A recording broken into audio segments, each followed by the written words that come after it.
Innovation na makambo ya mpepo tope aviation na RDC. Compagnie africaine d'aviation CAA na mokuse alela yango minu na nenga kosakana te di ekomande domaine na ye après réception ya premier Airbus A330 oyo CAA yaka nango mikolo eleki yango nde sukisaka masolo ndimela ngai mwana Kongo ke CAA auti lisusu kobambola kokodikoko na ebotu na domaine aérien avec arrivée pe réception ya deuxième avion ya sika Airbus A330.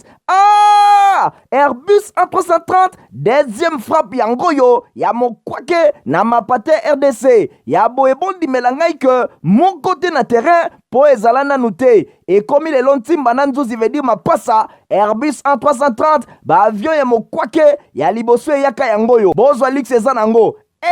neti soki omati okita na yo te po confort nango eza na baangle nyonso kobanda na bakiti na couloir na first class na classe économique ebongo bozwa ya mibale yango yo nyonso eza na excellence pe noblesse moko hors pair boyeba pe bosimba ke Airbus A330 eza bamarke ya baavion oyo bomodaka na international bakompagnie aérienne de renom pe crédible nde basalelaka yango bokokuta yango na bamboka lokola Allemagne veut dire na Machaft pe bapays européen ebele kutu bato ya baaffaire pe mingi ya minene na monde mingi basalelaka yango mpo na kitoko pe bopeto na luxe na yango surtout mécanisme ya sécurité eza nango chaque siège ndenge kaka boza komona eza na mwa mini tele oyo kotalela bafilme ennui, fatigue, okotikala koyoka yango te USB na pointe pour na chargement ba téléphone tope ba utilité mosusu Airbus A330 ya mibale ya CAA ekomi eza na deux classes first class pour na bino ba grand monsieur na ba grande dame pe ba personnalité misusu ebele avec 36 sièges classe économique pe ezali pour na bino bosalaka baaffaire pe bato nyonso ba amoureux ba voyage avec 267 sièges mokoka sala voyage na ba meilleures conditions ndenge nanu ezala te avec Airbus A330 ya mibale ya CAA avion ya sika oyo euti kokoma ekwei deja na mabele timba na nzuzi lelo mibale moko te na Congo bana Congo pe bapaya basepeli oui CAA mfumu na ba innovation deuxième avion Airbus A330 yango ekomi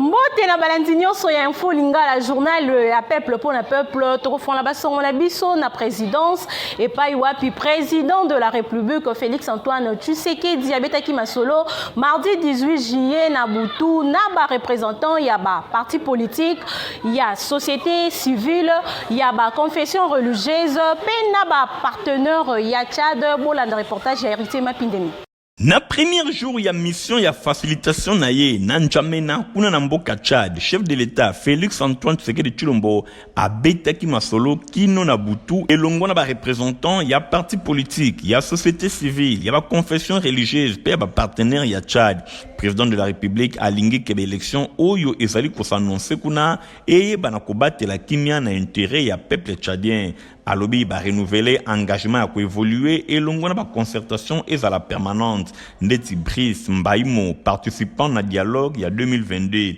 Bosimba Kalobi bazali ko sala confiance bango nyonso et pa ya président Tshisekedi ye a se bataki tango molai na opposition balingi ko participer na gestion ya transition pe ya mboka na bango ezali ko concerner bango nyonso lokola Izadine Ahmad alobaki yepe a participaki na dialogue ya 2022 Didier Mazenga oyo azalaki désigné envoyé spécial ya facilitateur atikali vraiment confiant pour na président Tshisekedi à ko travailler pour na ko faire fédérer ba Tchadien nyonso afin que ba na ko rejoindre processus ya transition oyo bango nyonso esengeli ba s'approprier nango ndenge chef de l'État Félix Antoine Tshisekedi Tshilombo azali pe kokuba ba consultation na ekuna.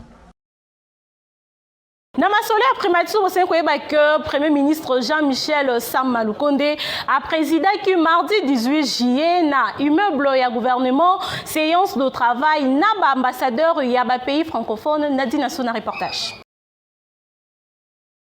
Na qualité na ye ya superviseur ya comité ya ba 9e G ya francophonie, Premier ministre Jean-Michel Samba Lukonde Kenge alingi ko assurer na ba haute pe kotia na disposition na bango ba information pour na organisation pe plan sécuritaire et longo na sanitaire. Bato bazwa ki par na réunion ya information oyo ezala ki bongo ba ministre ya ba affaires étrangères, ya communication pe média, ya sport pe quelques membres ya cabinet ya premier ministre bakisa ba délégué ya présidence na bobiminaye na réunion oyo porte-parole ya gouvernement asala ki compte rendu et pa wapi asali assurance ya bonne tenue ya compétition oyo kuna atali sindenge alobaki mokolo eleki ke boko mesana na komona ka bango tango nyoso e na primature pambate bango nde bazali ko superviser organisation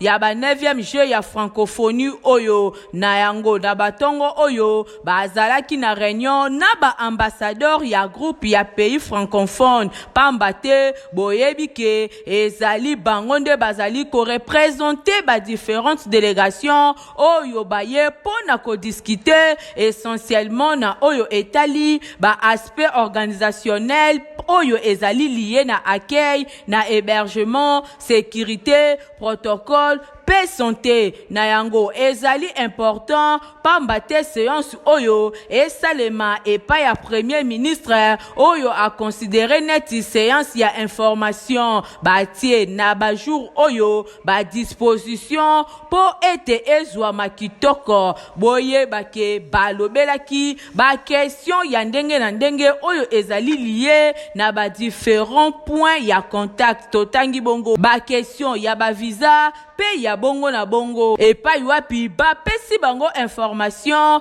na ba disposition oyo bazui pona ko s'assurer que ba délégation nyonso baye bana ko obtenir na facilité oyo nyonso esengeli ko banda na bamboka na bango awa na RDC pe na ba différentes structures d'accueil ya santé ya sécurité ya ba R ya ba G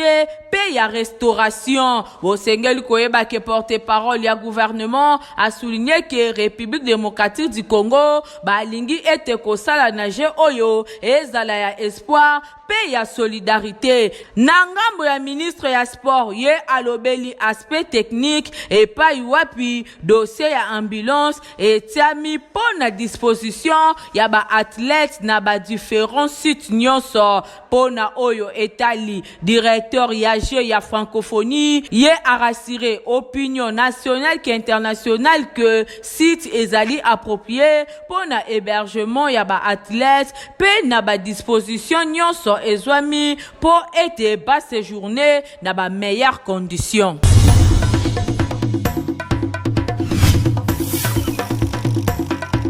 Na masola seni mosali kosimba ke mwana mboka Denis Kadima président ya seni asolola ki mardi 18 juillet elongo na madame Pierrette oyo azali députée européenne bango mibale balobelaki ba préparative ya ba élection ya décembre 2023 Stéphane Skande héritier Mapindemi batalisian. Président de la Commission électorale nationale indépendante, Denis Kadima, abetaki masolo na Madame Pierrette Herzberger Fofana, oyo azali députée européenne pour la préparatif de l'élection générale oyo azali prévu en décembre 2023 na RDC. Et zalaki occasion pour la numéro 1 ya Seni, aye bana kolobela ba grande ligne na propos na ye pour na oyo etali déroulement ya processus électoral na RDC. Boya tenu na Parlement européen, tango ya passage na Bruxelles na mois ya mai 2023 na souka na bango député européenne Pierrette Herzberger Fofana ye asalaki restitution alobi basololi na président ya Seni oyo nanu ayaki na parlement européen et pa wapi balobelaki déroulement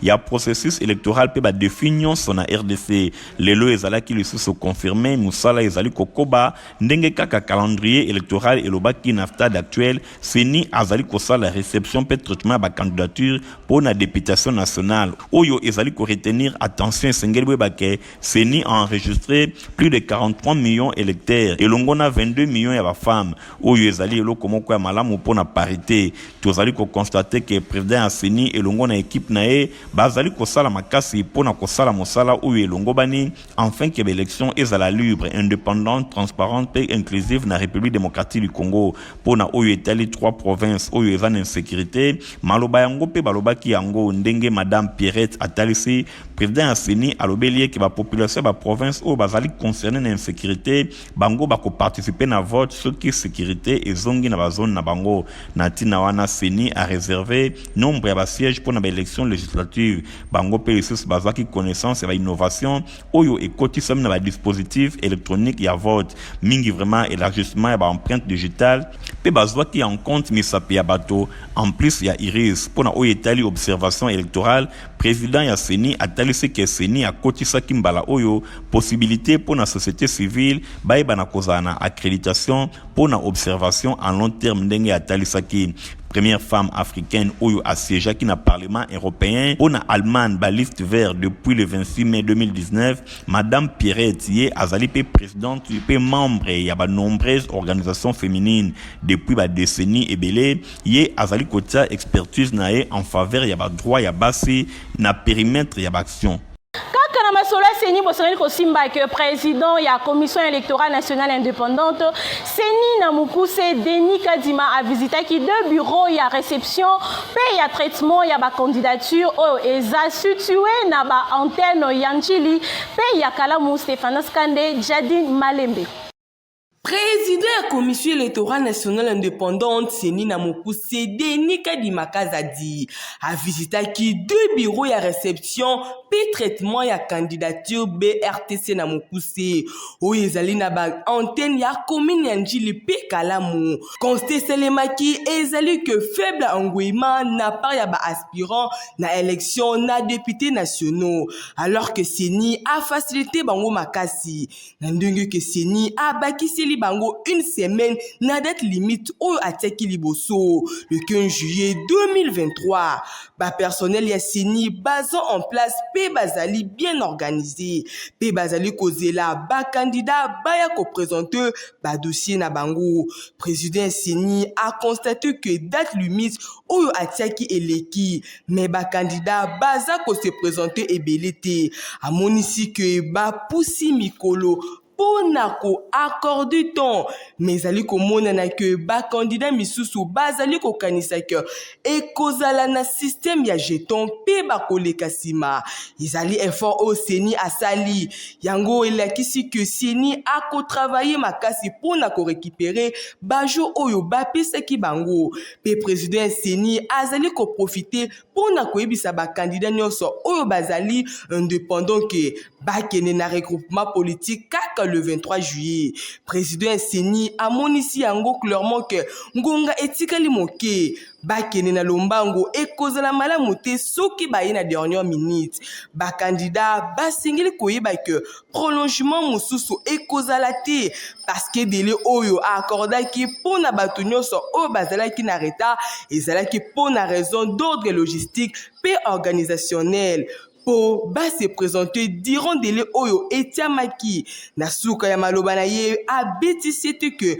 ba kotiati en place système ya jeton c'est-à-dire prolongation mususu ekozala te liboso ya kosuki sa président Seni a monisi que ba s'organiser malamu pona ba candidat basala makambo double te longole yango de Gérard azali wana pona kosalisa bango bafuta malamu abetisi te pona koloba que bazali ko organiser ba élection pona bango moko te kasi pona peuple ba parti pe ba candidat. Na yango président Seni azali ko lancer vibrant appel na batu nyonso o bazali ko s'intéresser na députation nationale alobi que ba prolonger date du 16 au 23 juillet pe bakokende au-delà te. Ayaki wana a constaté que batu baza te. Na yango bosengeli koloba te que Seni azalaki sensible te. Na yango président Seni amonisi yango ke ye moko a se présenter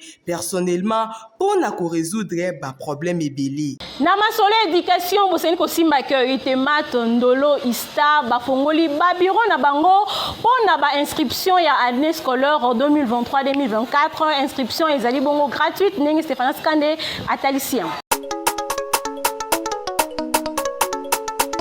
Pour assurer éducation ya mwana ne garantir malonga moboti nyonso alengelaka yokelenge lokoyo Institut technique de météorologie aviation et télécommunication itemat ndolo na mokuse afongoli porte na ba inscription oyo eza koselema ofele veut dire gratuite pour l'année scolaire 2023-2024 du 15 juin au 6 juillet 2023. Les cacao ont déjà formulaire na yo kitoko pe okomisa mwana na yo kobanda na classe ya 7e tina 6e des humanités bana nyonso oyo basilisi primaire itemat ndolo eza kozela bino moboti kozela te kuna ba section eza ebele aviation civile, électricité générale, mécanique générale, pe électronique oyo bokozwa na kati 3 options mokoka lokola radio transmission, commutation pe électronique industrielle. Mwana ye moko kaka sala choix na ye formation de affaires ya itemat oyo esalaka ke soki mwana asilisi awa akoki komonte misala na ye moko kitoko to akoki déjà kotravailler na ma entreprise en tant que vrai technicien. Ba professeur awa kale na ndenge ya nyama welisa inscription eza ofele du 15 juin au 6 juillet. Premier test d'admission et kozala bongo le 8 juillet 2023 na ba 7h. Okanisi esili tintin itemat ekanisi bino bato oyo bolingaka kokubisa formation pratique na technique osilisa na yo déjà classe kala kasi olingi o renforcer pratique na yo kitoko batieli bino centre de formation à courte durée na ba domaine oyo électricité automobile, installation des centres solaires oyekola ndenge nini bainstallaka ba panneau solaire ata oza na ba province mosika masolo aweza kofungama kitoko koyekola kitoko informatique théorie na pratique nyonso ezali avec balabo na bango moko ekuba na pointe esilité réseau et maintenance électronique awa bokoyekola rebobinage système embarqué vidéo surveillance bacours ya anglais pesa kopesama yoka ba formation eza kopesama du lundi au vendredi de 17h à 20h pe samedi de 10h à 20h tango ya koyekola pe okoma utile na société eleki nanu te bolekaka deja na babiro ya itemat ndolo oyo esomi na kati ya istandolo avenue aérodrome numéro 3930 quartier ndolo na commune ya Barumbu. Itemat ndolo mfumu ya formation technique.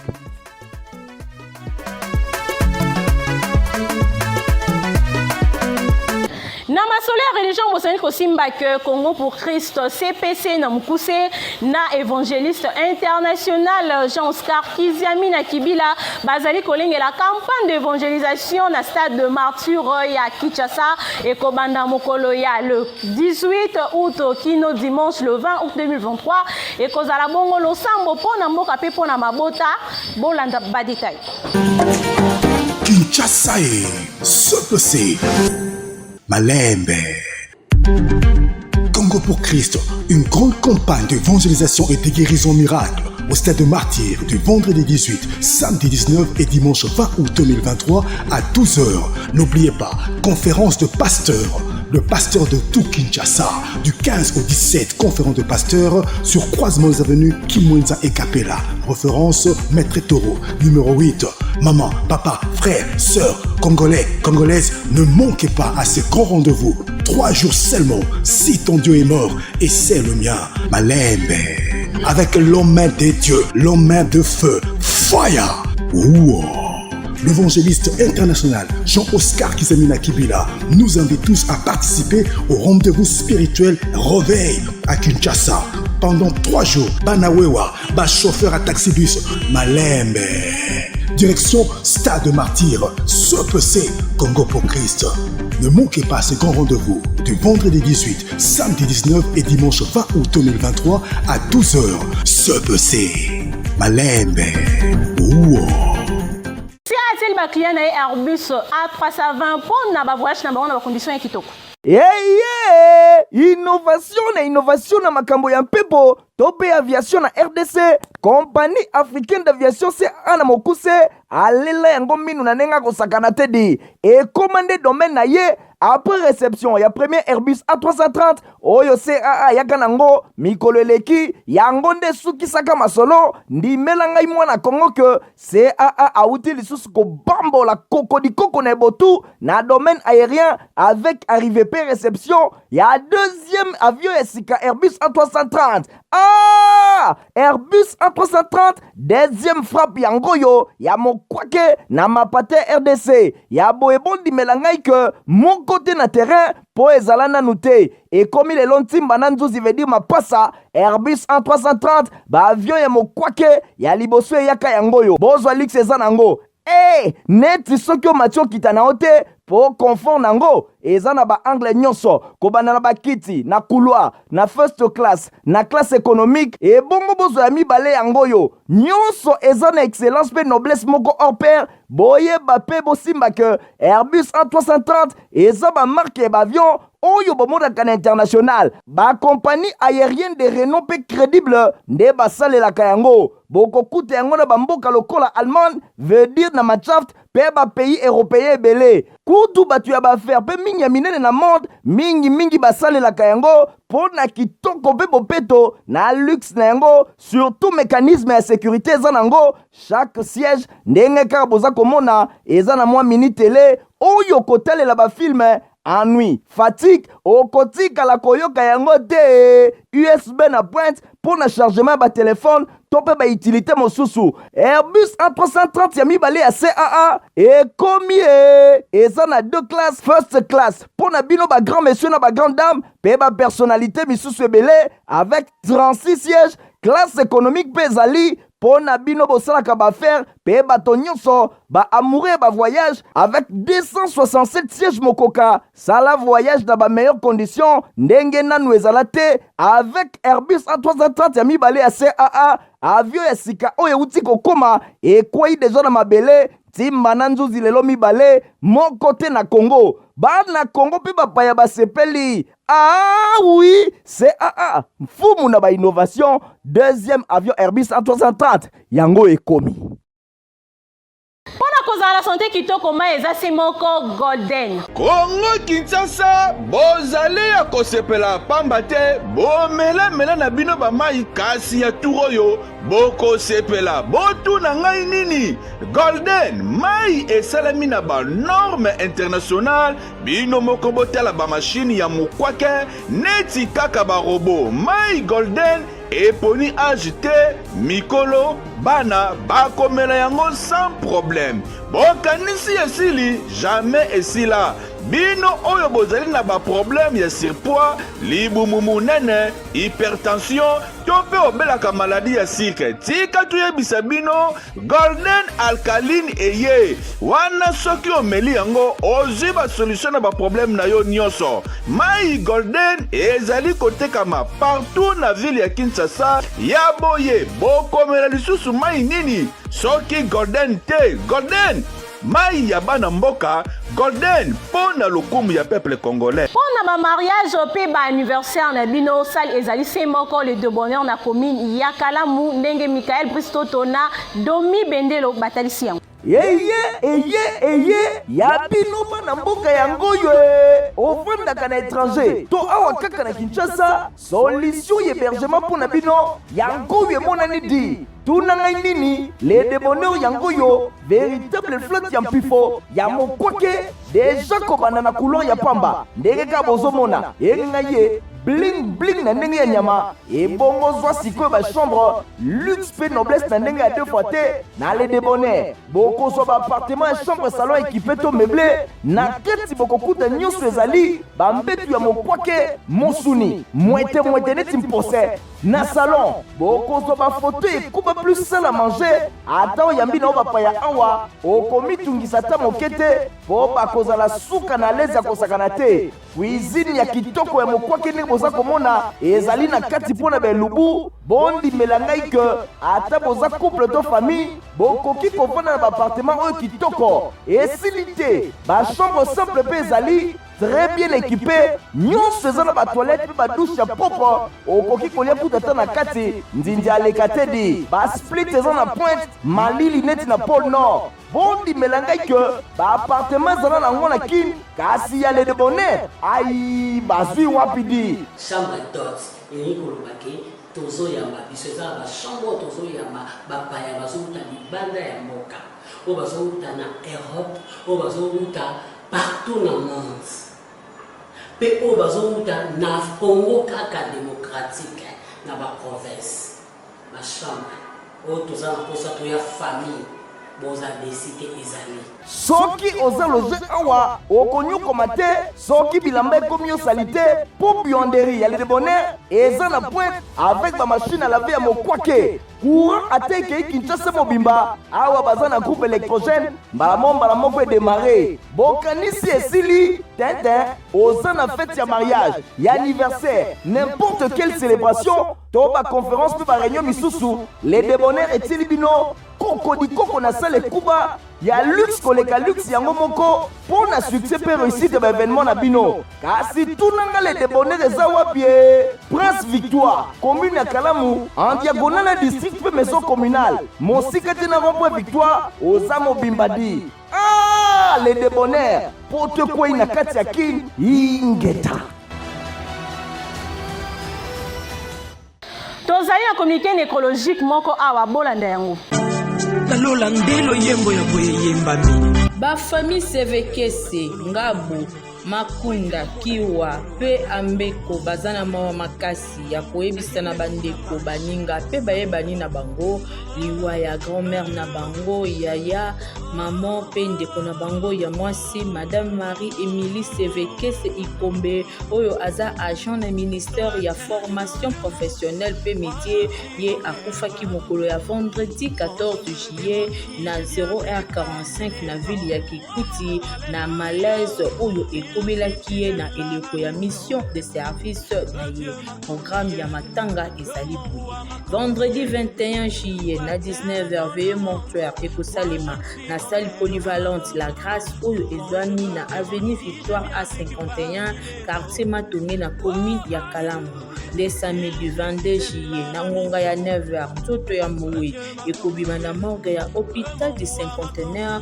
kolandisama na batémoignage mpe cérémonie ya dépôt de gerbe de fleurs na ngonga ya 11h nzoto ya mowe ekokende kokunda mabongo na cimetière entre terre et ciel 2 na Kimpoko de na 16h bain de consolation ekosalema kaka na salle polyvalente La Grâce oyo ezwami na avenue Victoire A51 quartier Matonge na commune ya Kalamu.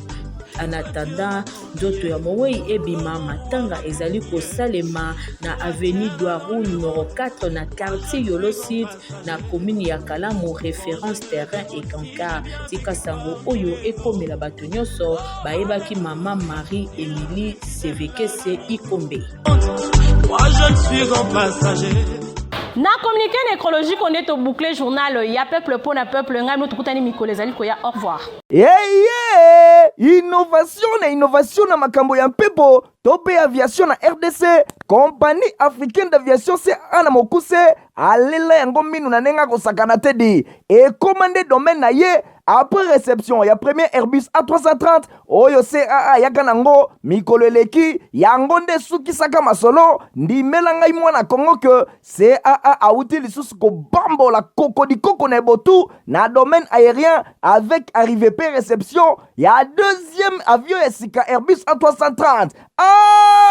Airbus A330 deuxième frappe yango yo ya mokwake na mapate RDC ya boebondi melangai ke mon côté na terrain po ezala nanu te ekomi lelo ntimba na nzuzi veut dire mapasa Airbus A330 ba avion ya mokwake ya liboso eyaka yango yo bozwa lix eza nango